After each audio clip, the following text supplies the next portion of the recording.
So it sounds like JJ McCarthy is going to be healthy after the bye. So is he going to start? And if so, why won't Kevin O'Connell commit to that? Welcome to the Locked On Vikings podcast.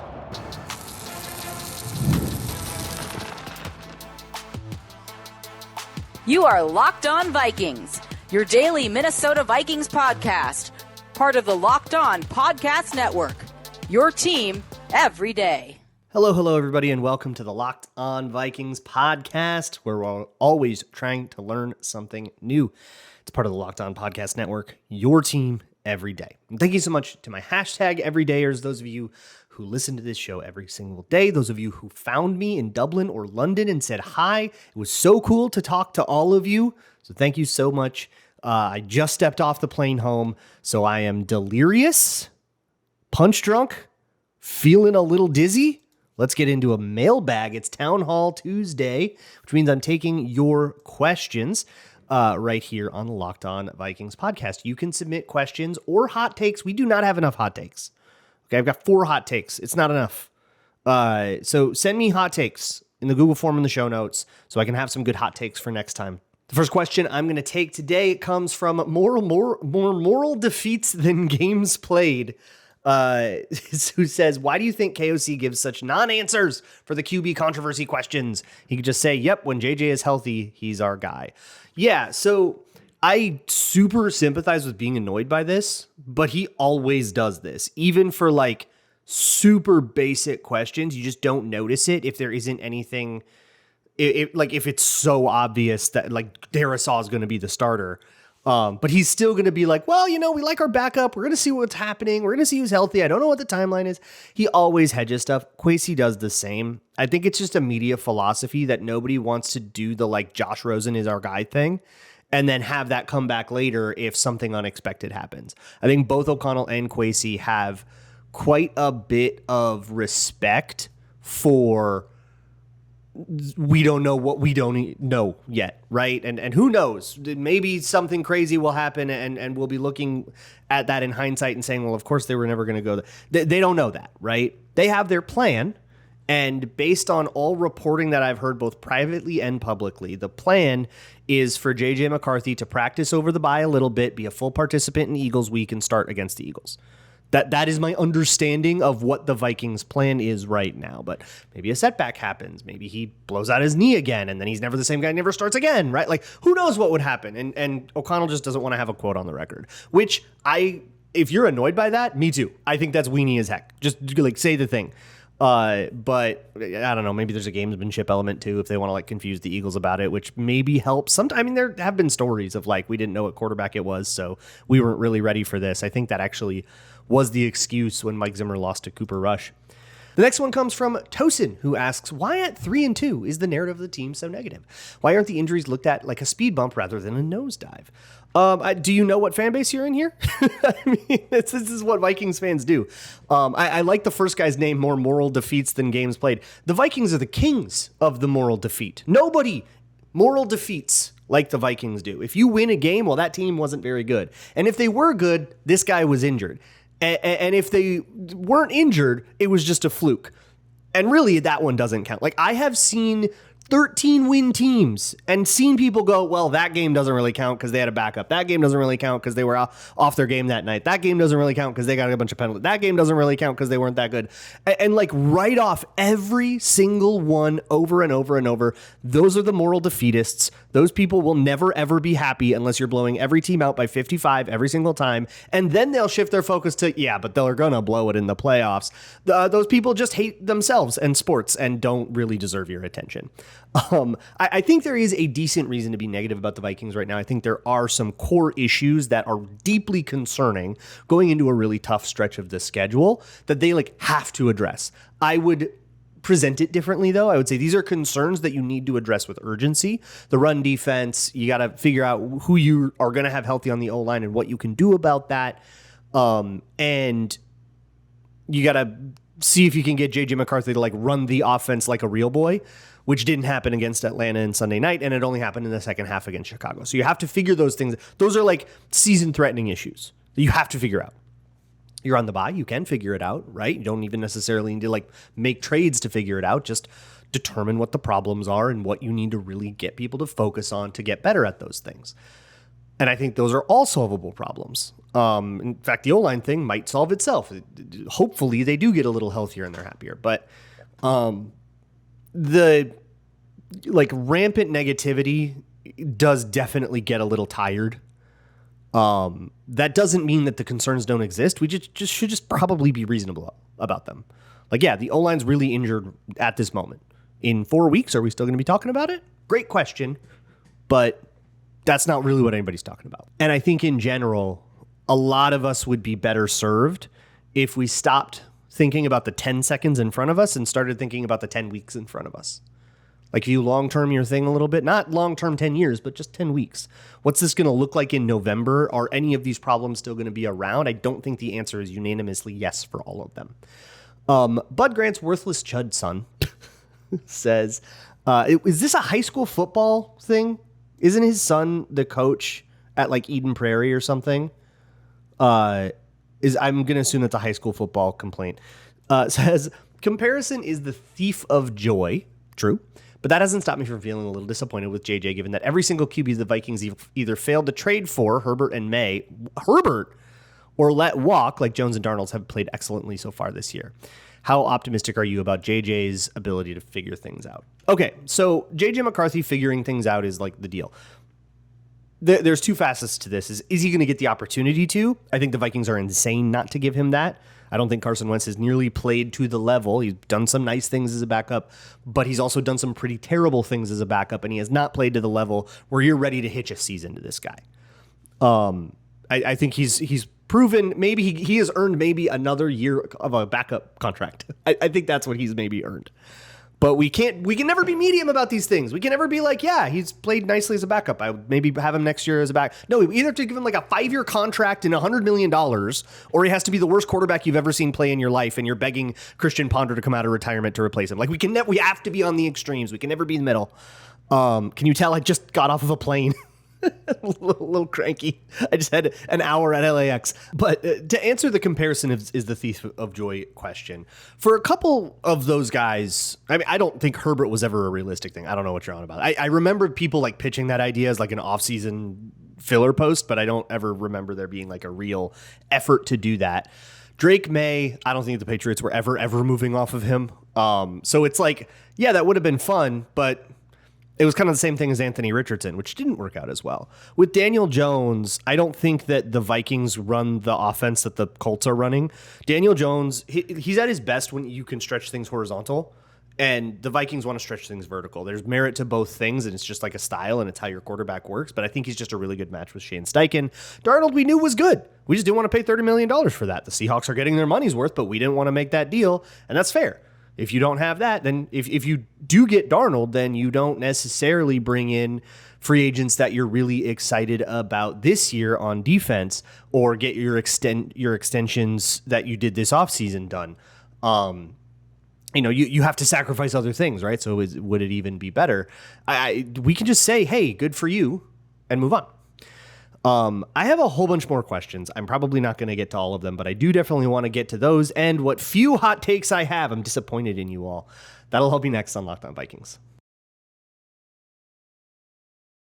Today's episode is brought to you by PrizePicks. Every day we make decisions, but on PrizePicks, being right can actually get you paid. And on PrizePicks, it is the best time of year to get going on one of these if you're interested in that, because it's the Vikings bye week, which means all of the games are fair game. You can sit down and watch whatever you want. And when it comes to the primetime games or the red zone witching hour or whatever it is, you want a little something extra going on just to give yourself that bit of excitement when you don't otherwise care about Jets Broncos in London.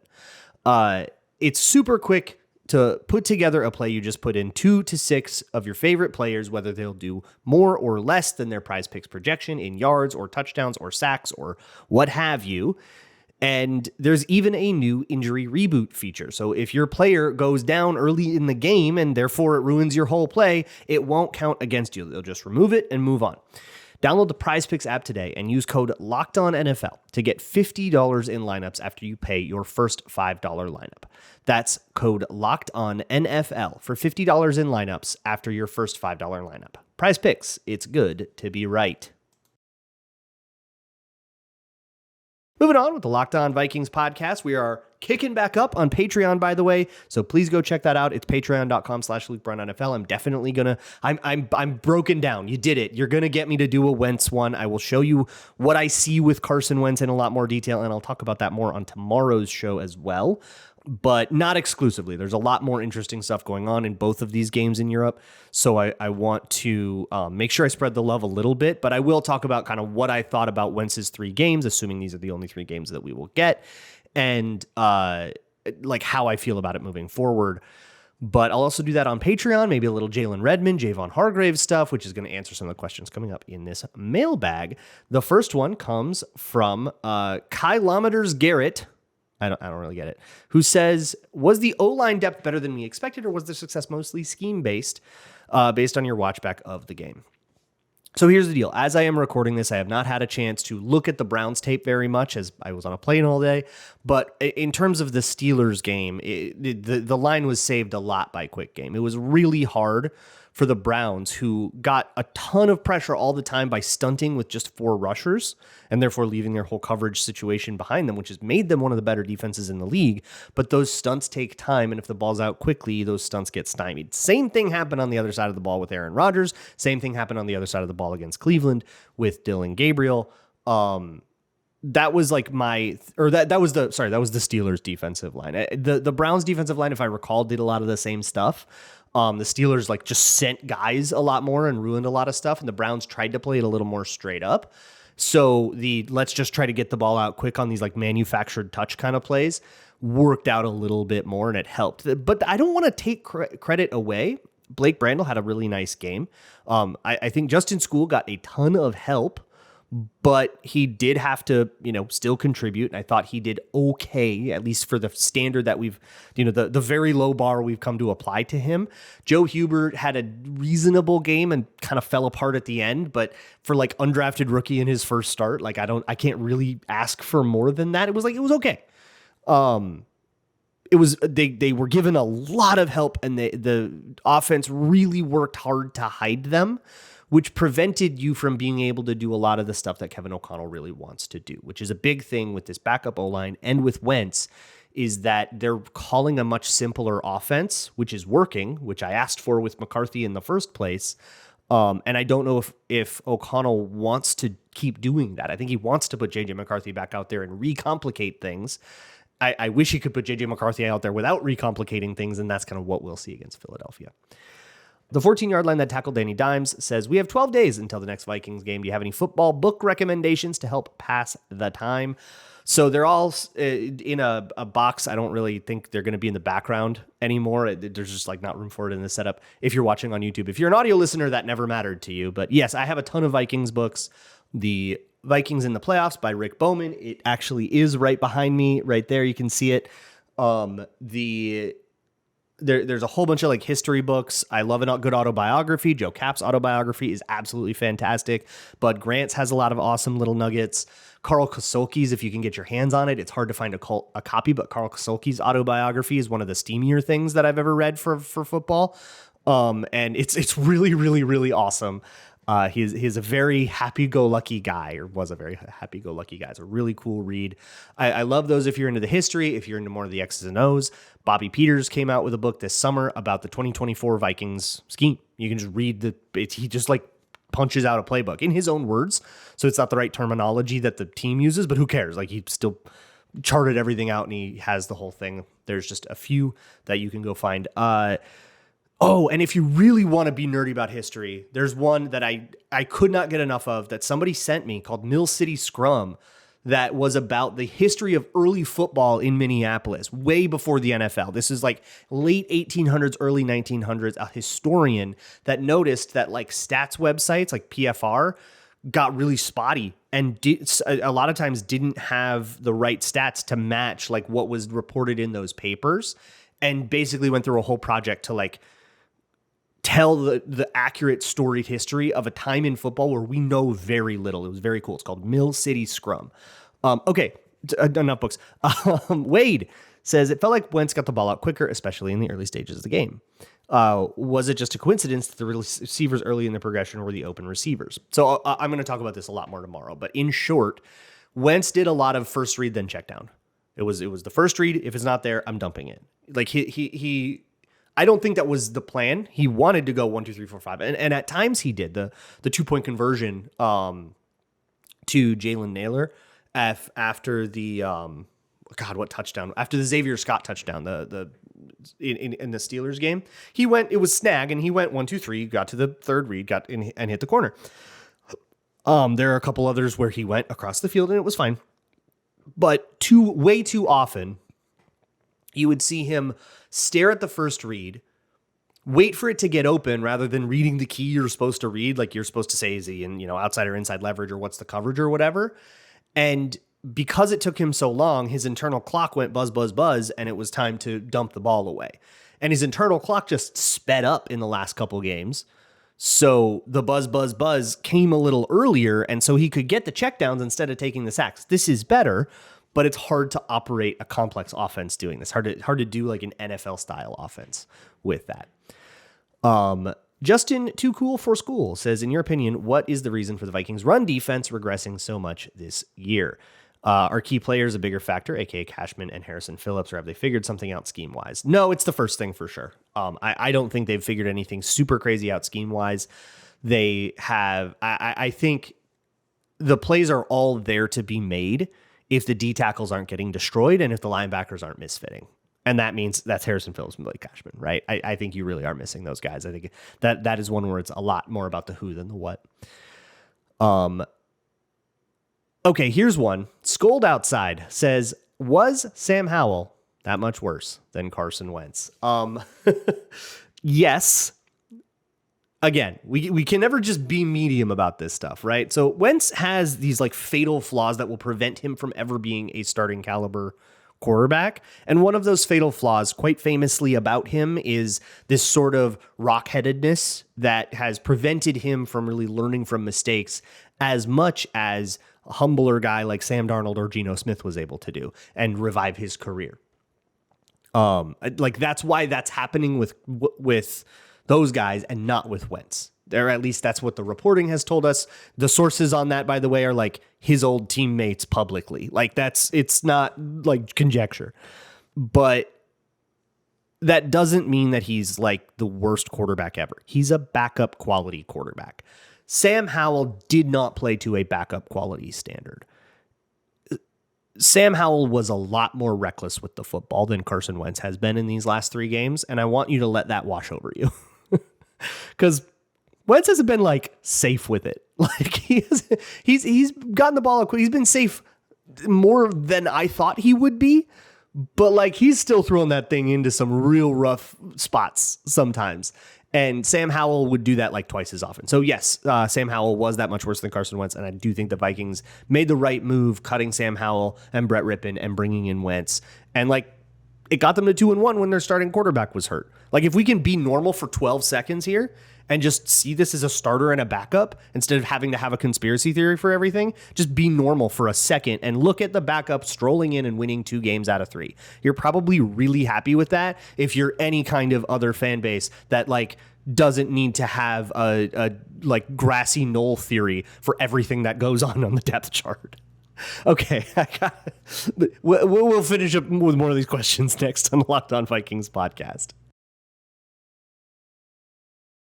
Today's episode of Locked On Vikings is brought to you by Mazda. At Mazda, the details matter. And so many of the details that we cover on this podcast make all of the difference. Were your feet set right when you were throwing?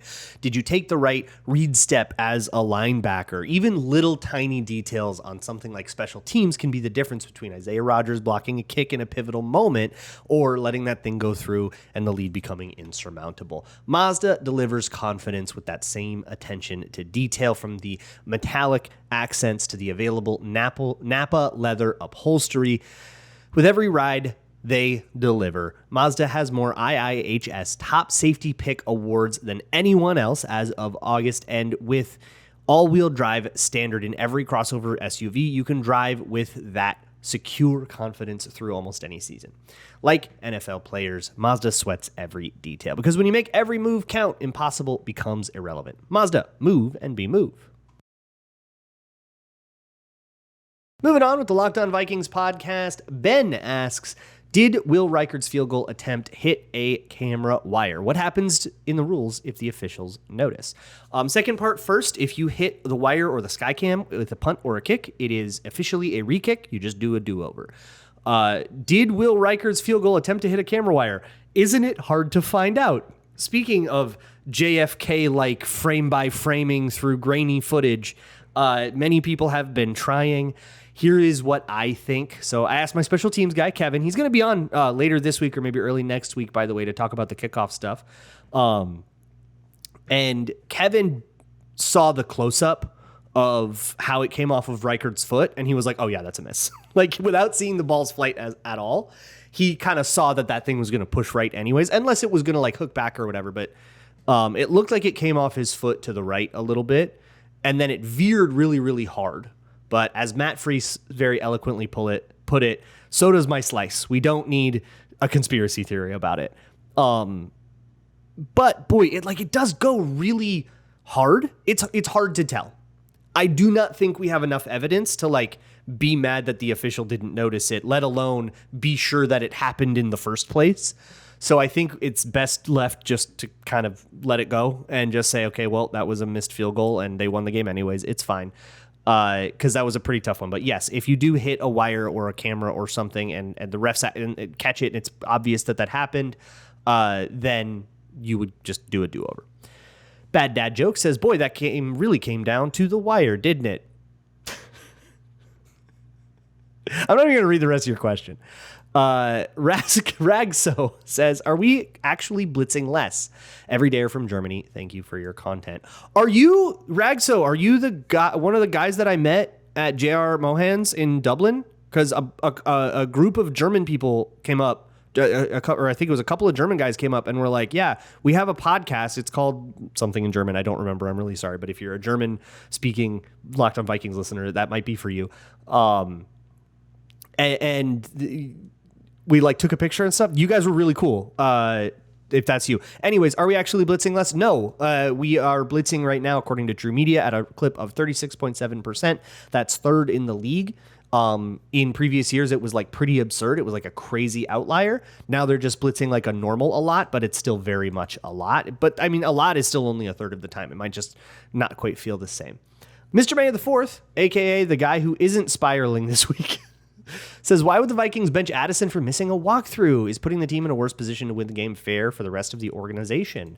Yeah, welcome to the challenges of leadership, man. That's kind of the question you got to ask is what is enough?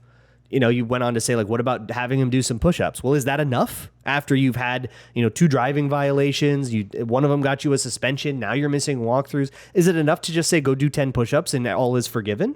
Or do you have to take away something that really matters to him, like his ability to be on the field and be there for his teammates? And by the way, that's going to piss off all his teammates too. And you're going to have situations like Justin Jefferson coming up and saying, dude, you messed up. Now you're screwing up. Come on, get it together. Now everyone's talking to him organically, not because you asked them to. That's the idea, right? But yeah, it did cost maybe that much production in the first quarter, and the first quarter was pretty sleepy for the Vikings in this game. So yeah, that's the balance, the trade-off you had to make. My only real opinion on it is I'm glad I'm not in that position because those are pretty hard decisions. Astronomer of Parallel Universes says, we've been blessed by neutral fans to see plenty of incredible Super Bowls in the 2000s. In a universe where the Vikings win one and only one of those Super Bowls, which would you pick as a fan? Okay, in the 2000s, my immediate answer is 2009, but that might technically not count because that was January 2010 when the actual game was played. But then that would just mean we won the Super Bowl in the Favre year, and how fun would that be? But if I can't pick that one, I'm picking 2007. If we just got to the question is, am I saying the 2007 Vikings won the Super Bowl and we get one for T-Jack and Brad Childress? That'd be funny, but I probably would rather give it to Moss and Culpepper in 2004 or 2000 itself and, overturn 41 Donut and go to the Super Bowl and it was the Ravens that year. One of those. But if it's just I get to look at what happened and make it so that it happened to the Vikings, it's 1,000,000% 2007. and the Giants upsetting the Patriots. Oh my goodness gracious. Could you imagine if you got to be a fan of that team watching a totally doomed Super Bowl run actually upend the greatest team to ever see an NFL football field? And I do truly believe that about those 18-1 Patriots. Hawkin Jeffer Addison says, what is your best non-football experience in Ireland or London? I'll spare you the like vacation details and stuff, but 100% it was meeting people. I don't know if it counts as a non-football experience, but walking into like a bar filled with Vikings fans and everything like that, and having people say, "Oh, you're Luke. Oh my God, I listened to your show." I took a bunch of pictures with people. I got beads from someone, although that had nothing to do with someone recognizing me. There was just a guy handing out beads at the Steelers game. I'm wearing them in the game recap. And I still have them. That was awesome. The camaraderie was really cool. One of the really interesting things in Ireland, we kept getting asked if like, oh, are they going to separate the fan bases? And Croke Park, you can't go like walk into the stadium on one side and then like walk around to the other side like you can in NFL stadiums. Like it's separated because apparently people fight so much that they had to do that. And so Irish locals were like, wait, you guys just all sit together and that's fine? Nobody fights? It's like, yeah, maybe someone gets drunk, but like, not really. It was crazy. But we did have a very great and excellent time. We also spent a little bit of time in Scotland, which was cool. In Edinburgh, that was awesome. A little bit of time in Galway, barely missed a hurricane, went to Canterbury, the Cliffs of Dover, a lot of really cool stuff we did. Okay, I'm going to squeeze in a couple of these hot takes. You know what I'm going to do? I'm going to end with the hot take I like the most. It comes from somebody who wanted to stay anonymous, who says, before sharing any QB take, you should legally be required to disclose which college football team you root for. I think this is a phenomenal take. Absolutely. I think the college football bias is out of control in this nation, and we need to shut down QB rankings until we figure out what's going on. I do not have a college football allegiance. I'm open to pitches. Leave them in the YouTube comments. But I do not have a college football allegiance. My college did not have a football team. I guess the closest thing I have is the Gophers, but we didn't really watch the Gophers growing up the way we watched the Vikings. So I don't have like an emotional connection to them. So, and like I've tried to be like, I'm going to be into the Gophers, and it just never sticks. It's like not natural. So I'm open to pitches for college football teams, but that leaves me pure and unbiased and most importantly, right, which I always am. I will talk to you tomorrow with a little bit of Carson Wentz stuff, a little bit of that run defense stuff, some backup O-line stuff. We'll talk about all of it on tomorrow's episode of the Locked On Vikings podcast. And as always, Skol.